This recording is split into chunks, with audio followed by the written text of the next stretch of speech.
Grados de locura. ¿Cómo está el tuyo? ¿En qué grado está? ¿En qué nivel lo tienes? La locura crece dependiendo de qué. ¿Cuál es la locura que tienes? Déjame decirte que, y en tono de humor, que alguien dijo una vez que se identifican cuatro estados o fases de locura. Siempre en tono de humor, ¿eh? No es una evaluación patológica. No soy loquero, no soy psicólogo, no soy psiquiatra, no soy... ¿Por qué se asombran por lo de loquero? ¿No se dice así? No, vale, está bien. Vale, yo lo digo así. Entonces, insisto, es humor. Dice que esas cuatro fases son las siguientes. Hablar solo es la primera. Así que si hablas solo, estás en la primera fase de la locura.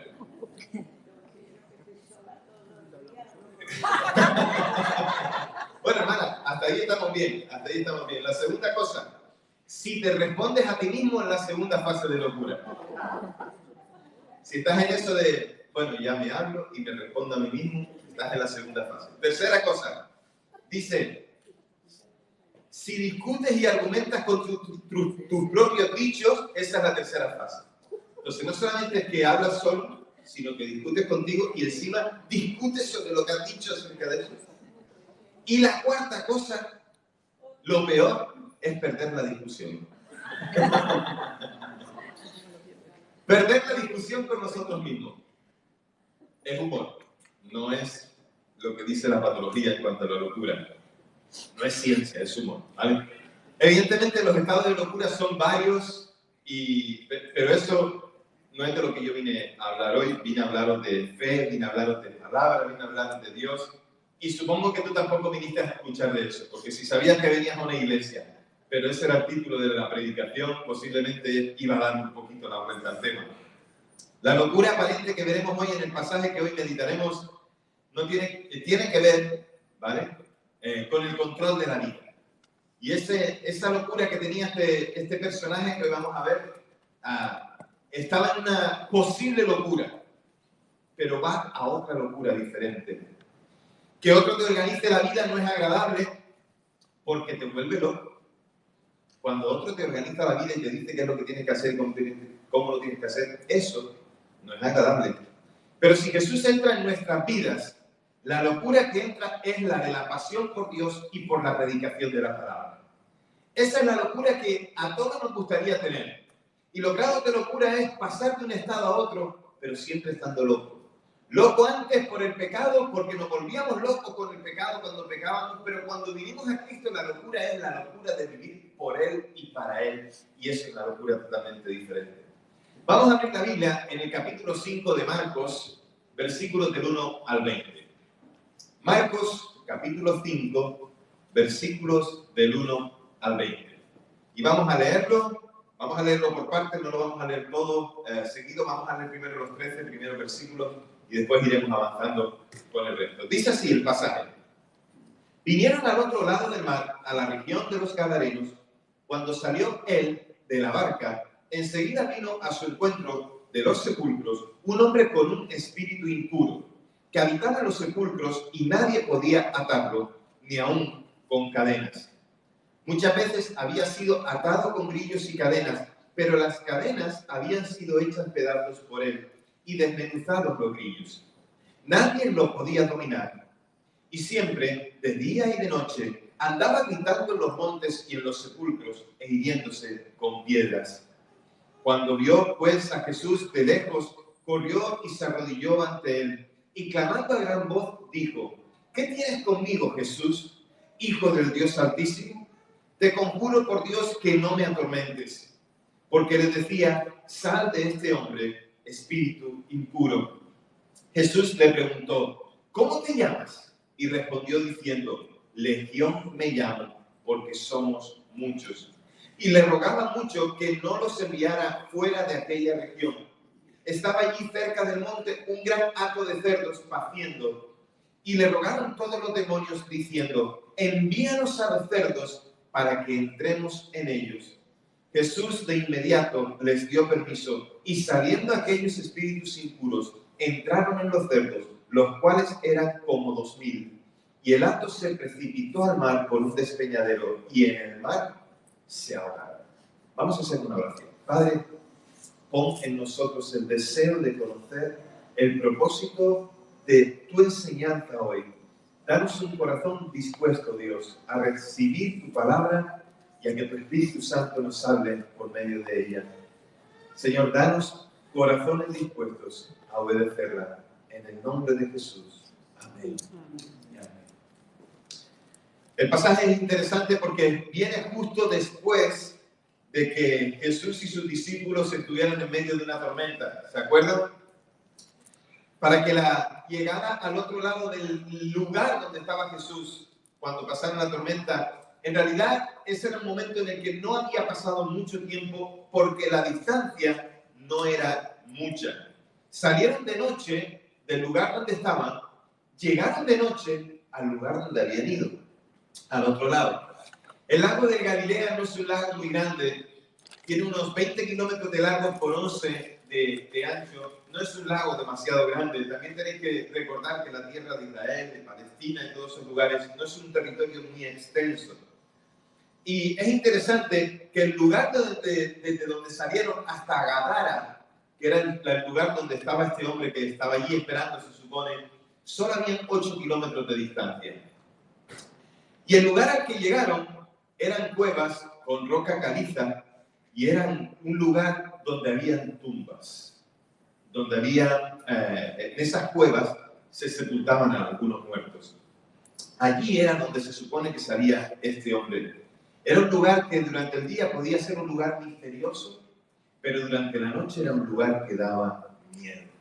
Era un lugar que era macabro, un lugar que daba terror, que la gente no se acercaba hasta aquel lugar. Y más sabiendo que allí había un hombre que podía asustarle, porque podía traerles temor por lo que sabían que él era, por lo que tenía. Así que cuando Jesús llega al lugar, de repente sale alguien disparado con una locura tremenda hacia donde está Jesús. Sale de entre aquellas cuevas. Es el hombre que está poseído por el demonio, por los demonios en este caso, y se creía en este entonces que el lugar donde vivían los demonios eran lugares oscuros, sucios, lugares donde estaba todo como muy deteriorado, lo tenebroso. Ahí es donde se asociaba ese lugar donde estaban los demonios, ¿no? Y de repente sale ese hombre corriendo hasta donde está Jesús. La noche era el momento adecuado para que los demonios actuaran.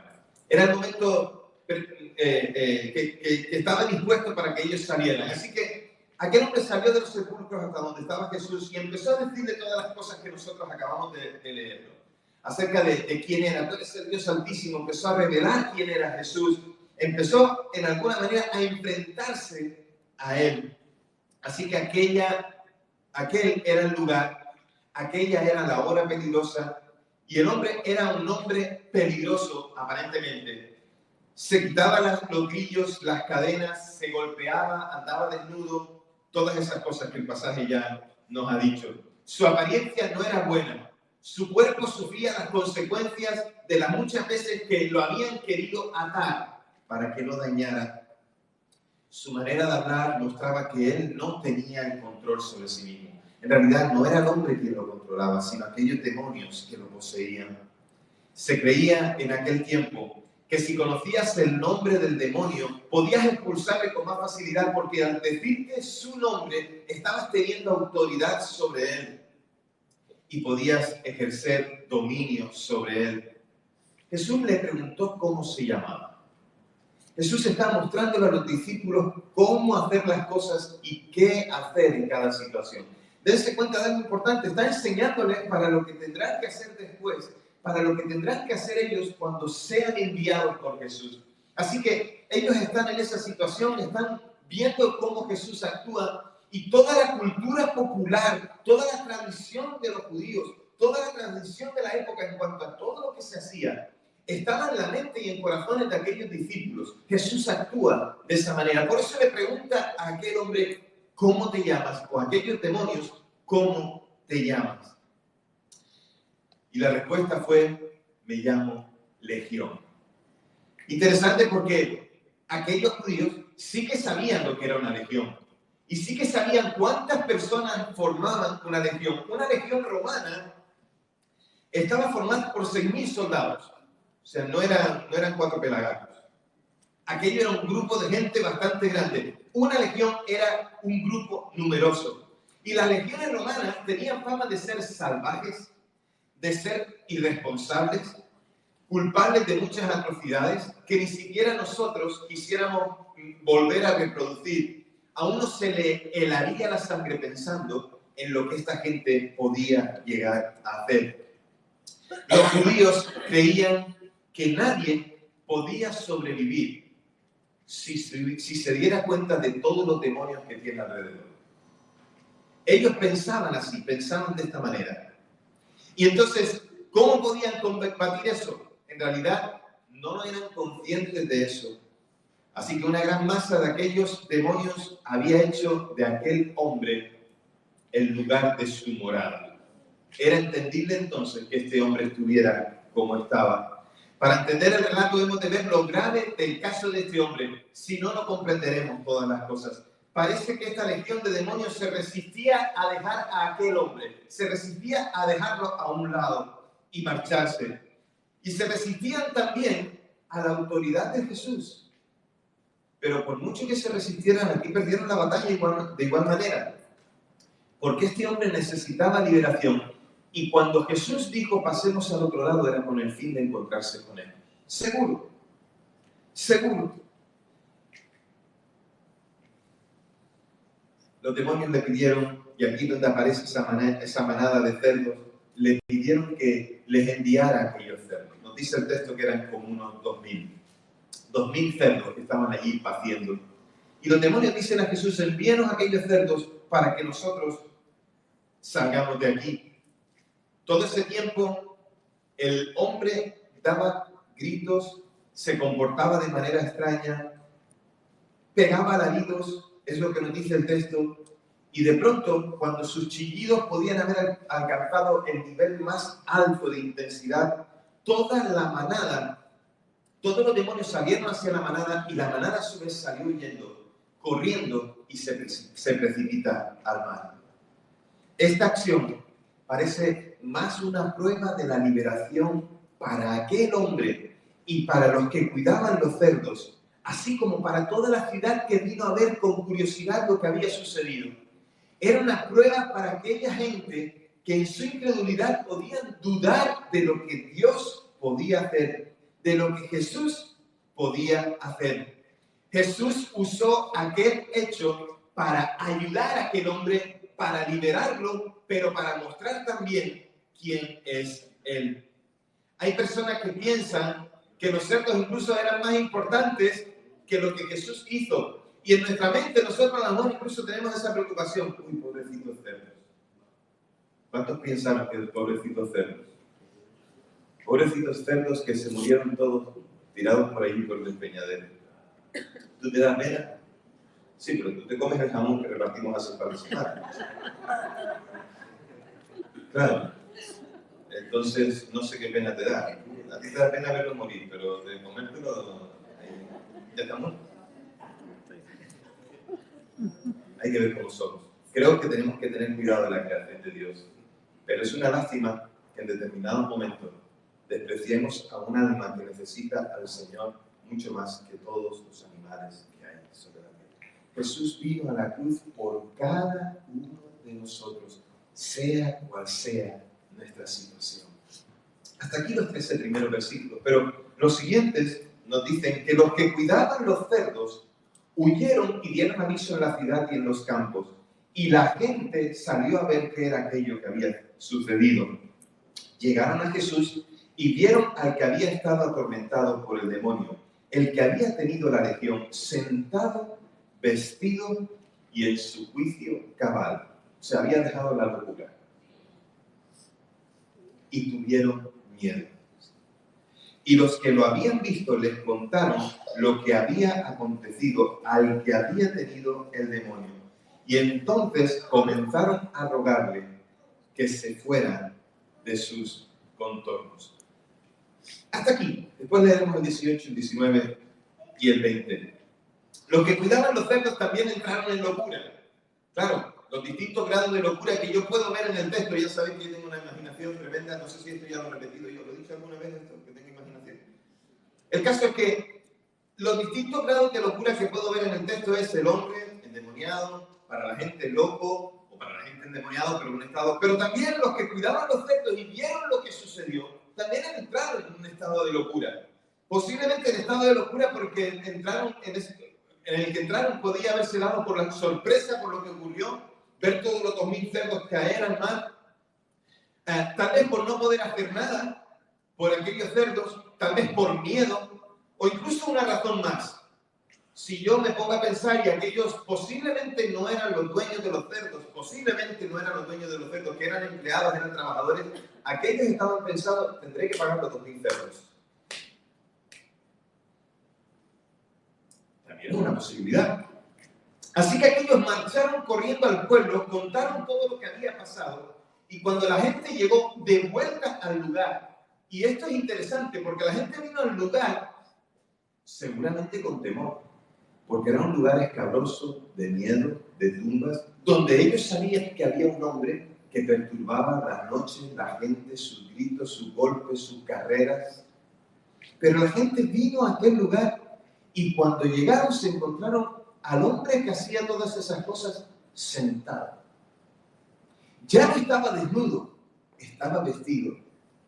Estaba tranquilo y en su juicio cabal. Ya no se llamaba Legión, posiblemente tenía nombre, aunque no nos dice el nombre que tenía. Posiblemente dijo cómo se llamaba. Y entonces empezó a hablar de por qué se estuvo en esa situación o incluso preguntó por qué estaba en aquella situación. A saber si su mujer o su madre o sus hijos, sus amigos le estaban buscando. A saber si nadie sabía dónde estaba o si la gente sabía quién era y de quién era hijo. Imagínate todo lo que aquel hombre estaba experimentando allí en aquel momento, intentando comprender todas las cosas. Estaba en plenas facultades de su cuerpo, con control de sus facultades, de todo. Había dejado un tipo de locura. El loco salvaje, desnudo, que estaba ahora sano y sensato, y de repente ocurre algo que es impensable a nuestra mente y a nuestros ojos. Aquella gente que lo ve, la gente del pueblo, lo mira de arriba abajo, sorprendidos por miedo, por temor, cualquier cosa, ven a Jesús, ven a los discípulos, ven la barca en la orilla, ven todas las cosas que ven, pero sucede algo impensable. Aquella gente no se alegró de aquel cambio. Aquella gente se entristeció por todo lo que había ocurrido y lo que vieron como una visita que podía haber sido una visita buena para ellos, se convirtió en un rechazo. No les gustó la visita de Jesús y le invitaron a marcharse. Le indicaron dónde estaba la puerta de salida. Era la barca que estaba en la orilla. Yo creo que más que invitarle le exigieron que se marchara. Y aquel hombre recuperó la vida, recuperó el sentido. Ellos habían perdido los cerdos, no querían saber nada más de Jesús, querían que no les perturbara sus vidas dentro de su tranquilidad, quería tener, dentro de su intranquilidad querían tener su tranquilidad. Como yo le decía el otro día a Fermín, yo sé dónde está mi orden dentro de mi desorden. Ellos tenían tranquilidad en su intranquilidad. Jesús no les hacía falta. Renunciaron a cosas mejores por no perder la comodidad que ellos vivían. Y esto es algo que nos cuesta entender, que venir a Jesús significa perder algo para ganar algo mejor. Y entonces muchos de ellos incluso podían pensar que preferían que las cosas siguieran como estaban, porque no estaban pensando en el cambio que Jesús les podía traer, estaban pensando en su ruina económica o en todos los cambios que Jesús había hecho en un instante, en un momento, tal vez 1 hora, 2 horas, no sé cuánto tiempo. Nosotros, los hijos de Dios, somos seguidores de uno que dejó la gloria del cielo por la estrechez de la tierra y el gozo de Dios por el dolor de la cruz. Somos su iglesia. Hemos entendido esto. Evidentemente, ellos no querían que tocasen sus posesiones. Nadie renuncia voluntariamente a lo que posee. Cuanto más tenemos, más queremos, porque nos gusta retener para nosotros mismos. La avaricia es la última pasión que se extingue de nosotros. Hay muchas pasiones con las que tenemos que pelear, pero la avaricia es de las últimas que tenemos que dejar atrás. Así que esta era la situación, pero hay una última cosa que tenemos que entender que pasó con el pasaje. Al entrar, dice, él en la barca, Jesús, el que había estado endemoniado le rogaba que lo dejara quedarse con él. Claro, le había cambiado la vida, quería que le siguiera. Pero Jesús no se lo permitió, sino que le dijo, vete a tu casa, a los tuyos, y cuéntales cuán grandes cosas el Señor ha hecho contigo y cómo ha tenido misericordia de ti. Él se fue y comenzó a publicar en Decápolis cuán grandes cosas había hecho Jesús con él. Y todos se maravillaban. Así que Jesús sube a la barca, invitado a marcharse de aquel lugar. Parece que se va, porque no es bien recibido, pero el hombre liberado le pide con mucha insistencia ir con él. Déjame ir donde tú vas. Has hecho esto tan maravilloso conmigo, no quiero pensar todas las cosas que vas a hacer en mi vida si estoy cerca de ti. Aquel hombre entendió por qué y cuánto y cómo y todo lo que tiene que ver con el propósito de la venida de Jesús en un instante. Lo entendió. Y entendía también que aquel lugar donde estaba no era el mejor lugar para él. Tal vez entendió también en aquella situación, mi imaginación, tal vez entendió en aquella situación que aquella gente tenía otro tipo de prioridades, sus posesiones, sus animales, sus tierras, su tranquilidad dentro de su intranquilidad. Tal vez aquel hombre dijo, prefiero estar contigo, Jesús, que estar viviendo en medio de estos, porque no tengo ganas de vivir las consecuencias de una vida como estos las viven. Déjame seguirte, Jesús. Es insistente en esto y me asombra también que de repente Jesús no se lo permite, pero no se lo permite solamente no por una rabieta, sino con un propósito.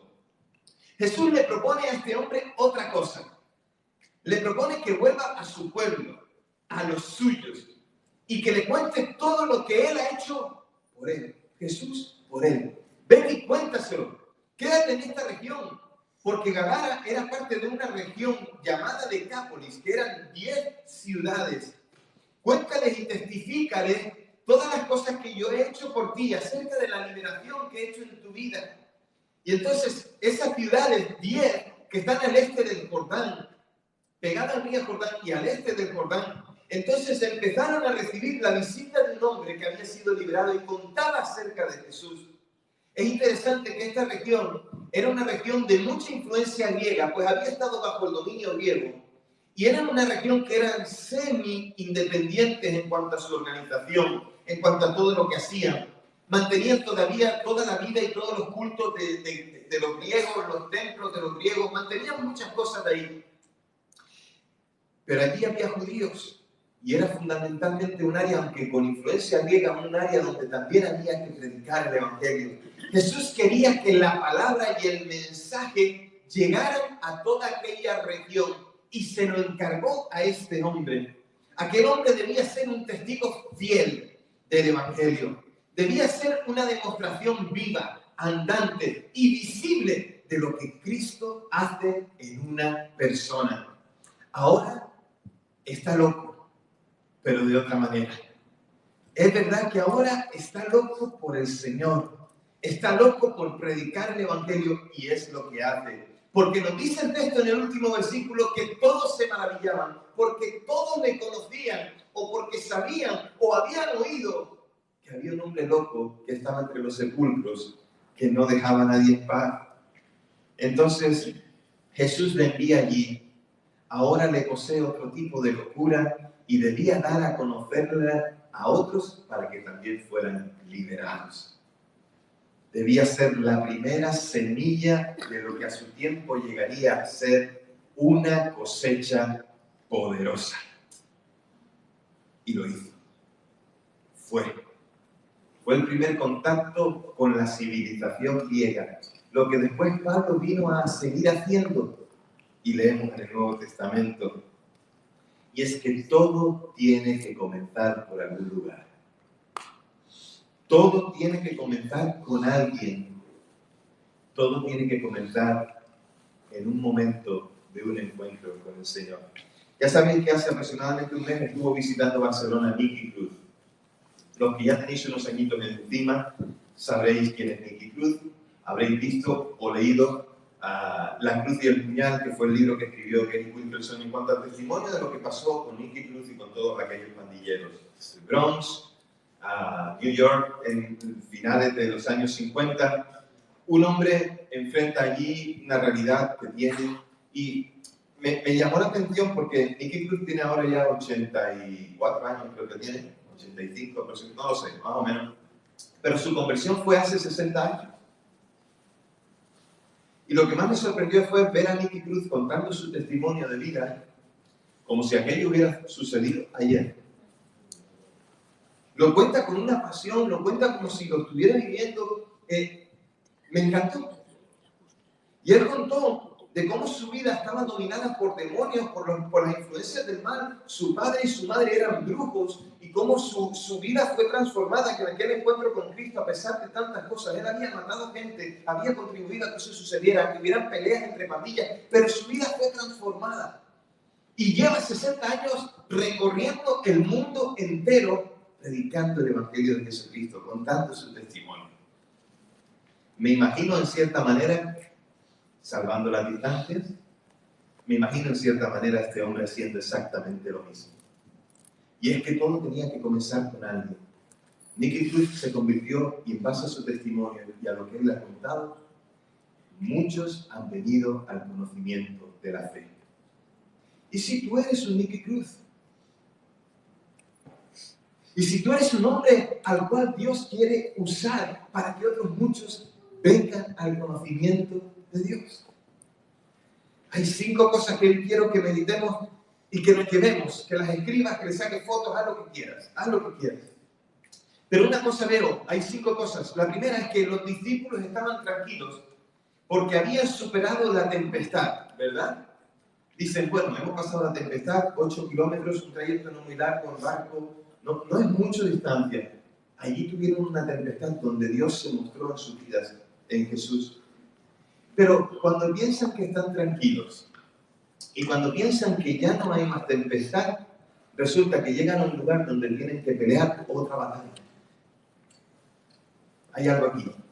Cuando pienses que has vencido una batalla, debes empezar a prepararte por la siguiente.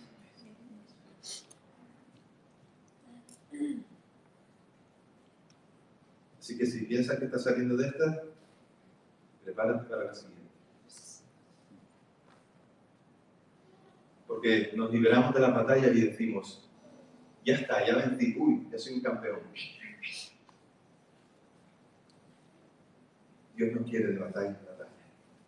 La segunda cosa, puede que te cuestiones si hay gente poseída o no la hay. Yo particularmente he visto liberaciones de hombres y de mujeres que no estaban en control de la situación. Puede que incluso pienses que la realidad es diferente, pero déjame decirte, Dios sigue liberando vidas hoy. Por lo tanto, segunda cosa, no importa el grado en el que esté tu vida o una vida, Dios es capaz de liberar, restaurar y transformar hasta la peor de las situaciones. Y tal vez esto tiene que ver contigo, no lo sé. Pero Dios puede hacer cosas grandes allí donde nosotros no podemos ni siquiera imaginar. La tercera cosa.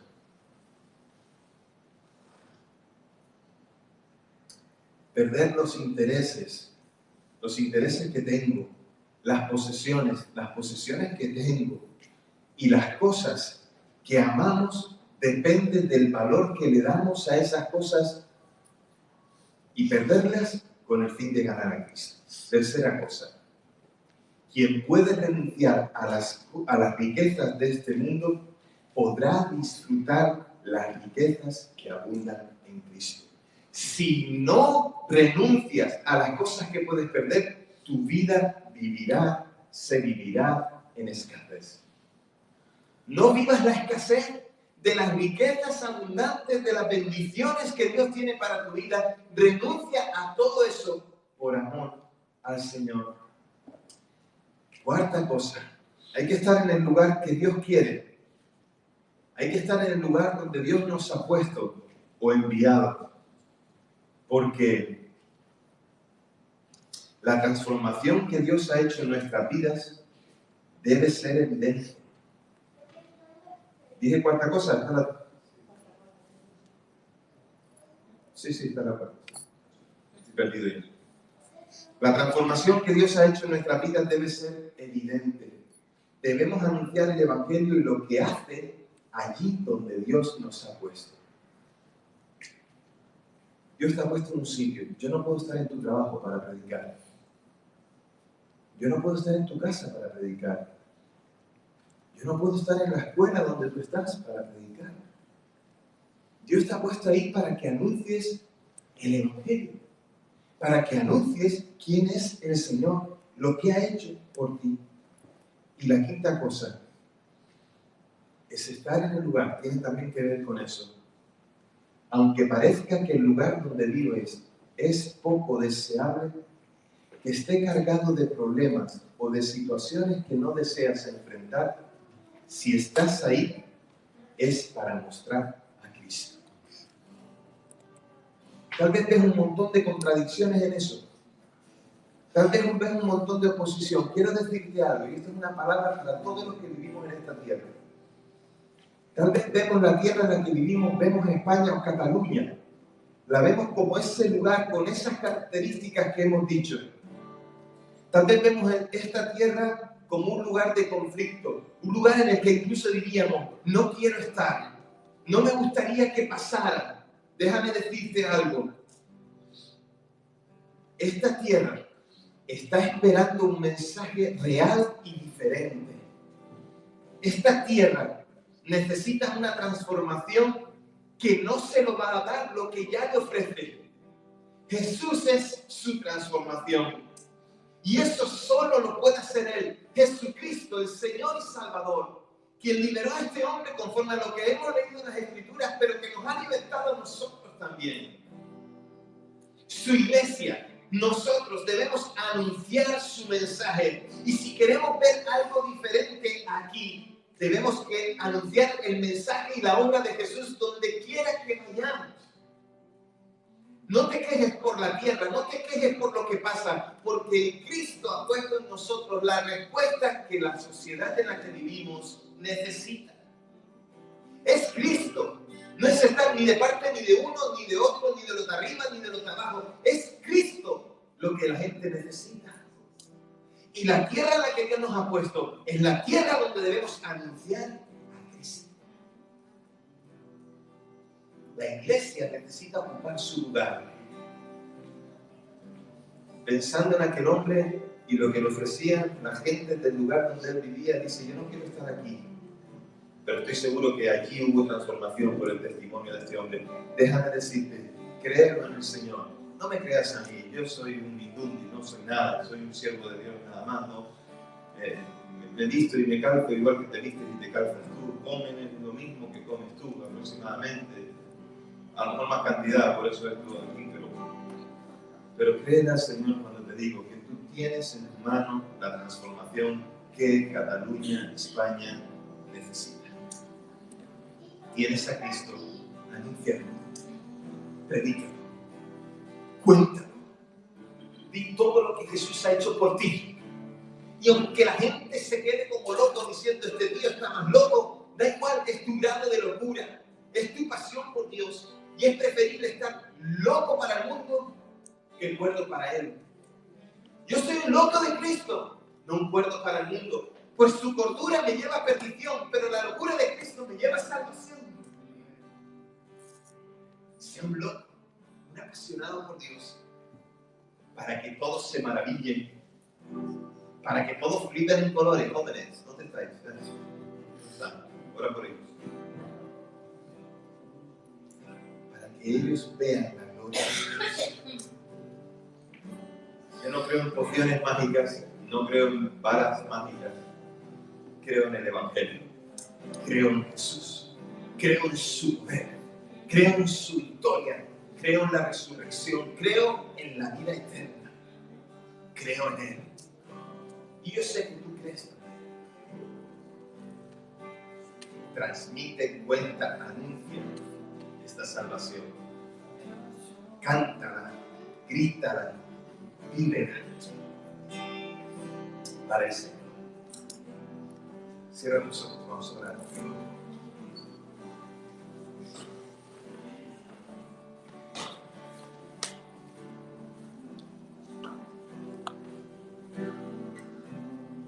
Señor,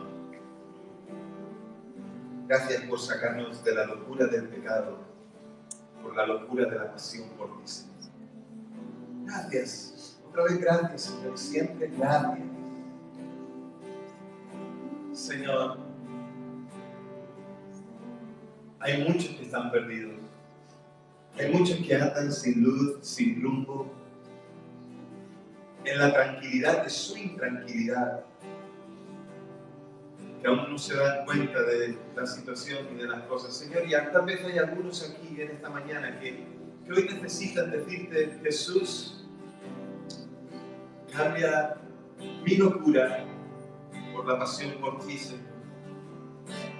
Tal vez haya gente aquí hoy, Señor, que aún no te ha recibido como Señor y Salvador, que aún no han reconocido que tú eres Dios, que aún no han confesado sus pecados y que no reconocen que son pecadores y que por ese pecado están separados de ti. Señor, en el nombre de Jesús, trae convicción de pecado, de justicia y de juicio a cada vida. Espíritu Santo, habla a cada corazón hoy para que haya salvación en medio de nuestros.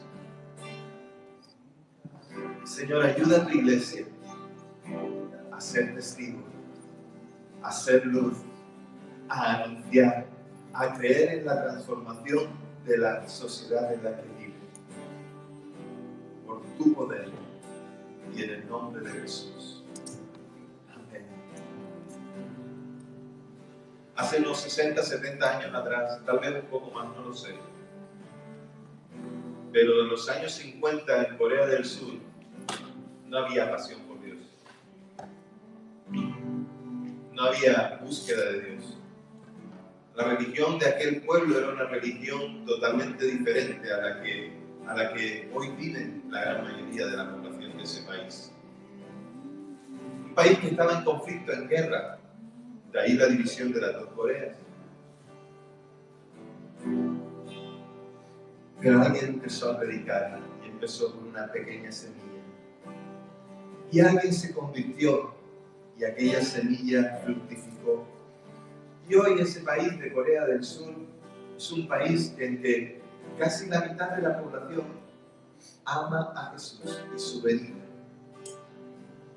Y todo aquello se transformó y su sociedad se transformó y sus vivencias se transformaron y todo lo que ellos son como nación se transformó. Y es un país que ahora envidia a muchos misioneros en muchas partes del mundo a seguir plantando la semilla del Evangelio.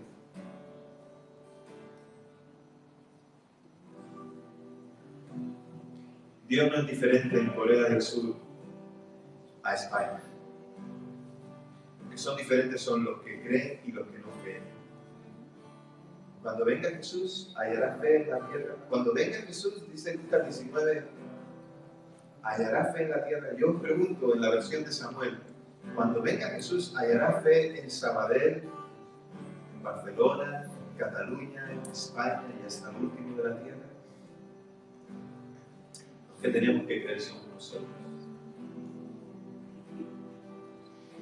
Si crees firmemente que Dios te puede usar, como usó a este hombre, para anunciar sus maravillas, y te comprometes delante de Dios a anunciar sus maravillas en donde estás, ponte en pie.